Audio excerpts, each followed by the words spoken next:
안녕하세요. 아재TV입니다. 가까이 있는 사람이 적이라면 주인공이 얼마나 고통스럽게 당할 수 있는지 우리는 많은 드라마를 통해 지켜봤습니다. 신사와 아가씨의 조사라도 단단히 턱 밑에서 죽도록 괴롭혔고, 황금가면의 서유라도 유수연과 한 집에 살며 어지간히 괴롭혔죠. 그런데 주애라는 그 두 명의 악녀보다 한 수 위였습니다.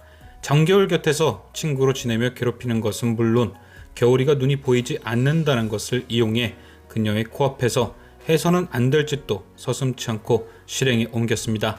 특히나 오늘 14회에서 남유진과 주애라가 정겨울의 눈앞에서 손을 잡는 모습이 등장했을 때는 속에서 천불이 나더라고요. 이렇듯 주애라는 14회 내내 정겨울이 정연태를 만날 수 없도록 회방을 놓고 결국엔 끝까지 정겨울을 품어주는 남만중을 돌아서게 만들기 위해 겨울이의 딸까지 빼돌리는 모습이 등장했습니다. 주애라가 이렇게까지 악행을 일삼는 이유는 단 하나였죠. 바로 정연태가 그의 가족들에게 자신의 얘기를 하지 못하게 막는 것. 오세연을 없앤 후 그 죄를 정연태에게 뒤집어 씌우긴 했지만 정연태에겐 아직 누명을 벗을 수 있는 진실이 하나 있습니다. 바로 남유진과 주애라가 내연관계라는 것. 정연태가 이미 그 사실을 경찰에 얘기하긴 했지만 경찰은 정연태의 말이 신빙성이 떨어진다고 판단, 그의 진술을 받아들여주지 않았죠. 하지만 이미 정연태보다 먼저 주애라를 의심했던 적이 있는 정겨울이 그 얘기를 듣는다면 어찌 될까요?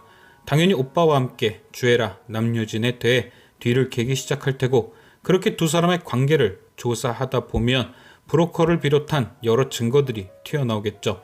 그래서 오늘 주애라가 이 난리를 피운 겁니다. 정연태와 정겨울이 절대 만날 수 없도록 말이죠.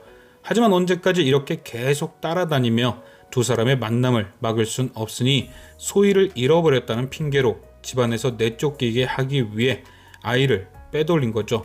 시댁의 배경이 없으면 정겨울도 힘을 잃게 될 것이고, 그렇다면 굳이 따라다니며 막을 이유도 없으니까요.